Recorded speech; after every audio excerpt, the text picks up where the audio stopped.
En 1967, un hombre estaba buscando oro en un bosque de Canadá, cuando escuchó un ruido fuerte y repentino, acompañado por el sonido de las aves volando asustadas en diferentes direcciones. Entonces, soltó sus herramientas y se levantó, y lo que vio a continuación se conoce como el incidente de Falcon Lake, una de las historias paranormales más creíbles de todos los tiempos. La noche del 20 de mayo de 1967, cerca de las 11 p.m., un hombre de 50 años llamado Stefan Michalak entró tambaleándose en el Hospital de Misericordia en Winnipeg, Canadá. Estaba tan débil que su hijo mayor, Mark, prácticamente tuvo que cargarlo al hospital. Cuando las enfermeras en la recepción los vieron entrar, se levantaron de inmediato y se acercaron para asistirlos. Una de las enfermeras preguntó: ¿qué le sucede? Stefan, tan incómodo que apenas podía hablar, respiró profundo y les dijo que más temprano ese día se había quemado el pecho y el estómago. Además, tenía un dolor de cabeza cegador, muchas náuseas y apenas podía caminar.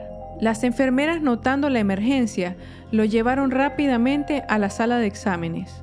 Unos minutos después, los doctores entraron a la sala y le pidieron a Stefan que mostrara sus quemaduras. Stefan, acostado en la camilla, levantó su camisa y los doctores quedaron atónitos por lo que vieron: un patrón de quemaduras muy extraño en su estómago. Los doctores se acercaron para examinar mejor la lesión y pidieron a Stefan que explicara cómo se había quemado. Stefan estaba muy conflictuado. Sabía que si decía la verdad sobre cómo se había quemado, causaría escepticismo y burlas hacia él y su familia. Pero finalmente decidió decir la verdad, así que se armó de valor y comenzó a contarles a los doctores lo que le había sucedido. Para cuando terminó de contar la historia de lo ocurrido en Falcon Lake, los doctores estaban boquiabiertos. En 24 horas, la historia de Stefan había hecho noticia en todo el mundo, atrayendo la atención de numerosas agencias secretas gubernamentales de Estados Unidos y Canadá, ansiosas por entrevistarlo en persona y descubrir lo que sabía. Lo que Stefan afirmó que ocurrió en Falcon Lake fue un gran acontecimiento. Sin embargo, cuanto más se difundía la historia, más personas comenzaron a cuestionar su veracidad, pensando que Stefan simplemente estaba mintiendo y que todo era un engaño. Antes de contarles el relato real sobre lo que pasó en Falcon Lake, les daré un poco de contexto sobre quién era Stefan antes del incidente, porque su credibilidad es crucial para determinar si se puede creer lo que le sucedió. Stefan nació a principios del siglo XX en Polonia. Durante la Segunda Guerra Mundial, fue capturado por los nazis y puesto en el campo de concentración de Gross-Rosen en Polonia. Allí fue testigo de numerosas atrocidades cometidas por los nazis. De las 125.000 personas prisioneras en ese campo, 40.000 fueron asesinadas. Después de la liberación del campo a principios de 1945, Stefan trabajó como traductor para el ejército de Estados Unidos. En 1946, Stefan y su esposa, quien también estuvo en un campo de concentración, huyeron de Polonia con sus 3 hijos pequeños y se establecieron en Winnipeg, Canadá. Durante los siguientes 20 años, los Michalak tuvieron una vida pacífica. Stefan trabajó como un mecánico en una fábrica de cemento y su familia se integró bien en la comunidad de Winnipeg. Sin embargo, la vida de los Michalak cambió drásticamente el 20 de mayo de 1967, el día del incidente de Falcon Lake. Stefan era un prospector amateur muy apasionado, alguien que busca depósitos minerales en la tierra, generalmente de oro o plata. Pasaba gran parte de su tiempo libre viajando por Canadá y disfrutando de la naturaleza. En mayo de 1967, Stefan decidió salir en otro de sus viajes de prospección, esta vez a Falcon Lake, un lago grande ubicado a unos 160 kilómetros al este de Winnipeg. El 19 de mayo empacó su equipo, se despidió de su familia y se dirigió a la parada del autobús para iniciar su recorrido a Falcon Lake. Al llegar, pasó la noche en un motel barato cerca del lago. A la mañana siguiente, el 20 de mayo, Stefan se despertó temprano y alrededor de las 5:30 am salió del motel con su equipo. Caminó hacia el bosque que rodeaba el lago siguiendo solo su brújula. Alrededor de las 9 am llegó a un área despejada en la ladera de una colina, perfecta para prospectar. Durante horas trabajó diligentemente, pero no encontró nada notable. A las 11 am decidió tomar un descanso para almorzar. Aproximadamente a las 12:15 p.m., mientras seguía cavando, escuchó un fuerte ruido detrás de él. Gansos volando en diferentes direcciones. Al girarse, vio 2 objetos brillantes y rojos volando lentamente sobre el lago hacia él. Asumió que eran aeronaves militares, ya que esa parte de Canadá era muy remota. Sin embargo, cuando los objetos se detuvieron, uno de ellos comenzó a elevarse hacia las nubes y desapareció. Stefan se sintió intrigado.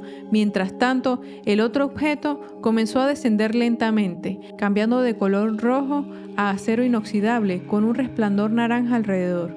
El artefacto aterrizó a unos 45 metros de distancia de Stefan, quien, creyendo que era una aeronave militar en problemas, decidió acercarse para ofrecer su ayuda.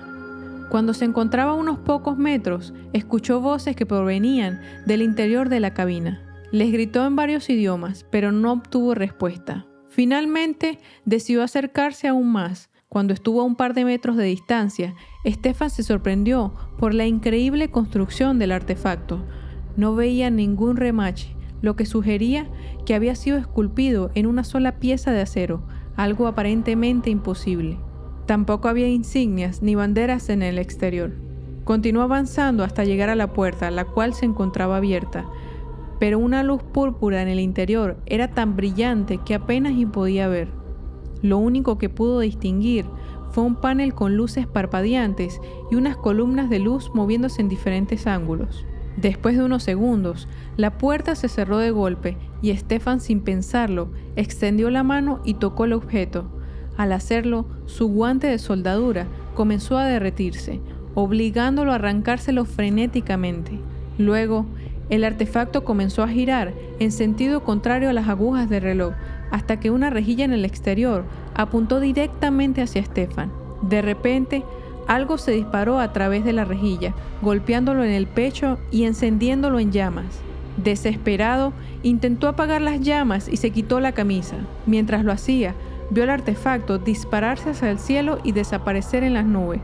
Herido y desorientado, Stefan recogió sus cosas y comenzó a caminar de regreso al motel. Le tomó varias horas, deteniéndose periódicamente para vomitar, pero finalmente llegó al motel alrededor de las 4 p.m. Pidió ayuda al personal que se encontraba en el motel, quienes notaron un fuerte olor a azufre que provenía de él. Decidió regresar a Winnipeg en autobús, donde su hijo lo llevó al hospital. Los doctores determinaron que las quemaduras en el abdomen de Stefan no eran térmicas, sino químicas. Sin embargo, nadie pudo identificar qué tipo de químico había causado las quemaduras ni los otros síntomas que Stefan estaba experimentando. Los investigadores se encontraron en Falcon Lake, una superficie rocosa abierta, tal como Stefan lo había descrito. Cerca del área había un patrón circular de quemaduras, indicando que algo había estado posado allí y había disparado algún tipo de escape en el suelo. Además, determinaron que el área era altamente radiactiva. Sin embargo, lo más inexplicable fueron 3 piezas de un tipo de plata muy raro encontrados en el círculo de quemaduras. También encontraron rastros de este extraño elemento en algunas rocas sueltas como si se hubiese derretido sobre ellas. A pesar de esta evidencia, la vida de Stefan y su familia cambió para siempre. Fue ridiculizado y acusado de mentir, y sus hijos fueron acosados en la escuela.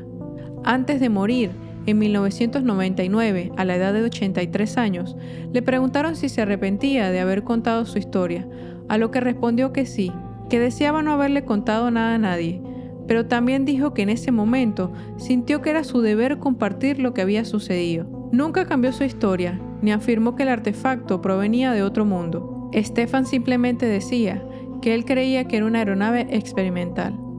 Si te ha gustado esta historia, no olvides dejar tu like y suscribirte. Gracias por acompañarnos. Hasta la próxima.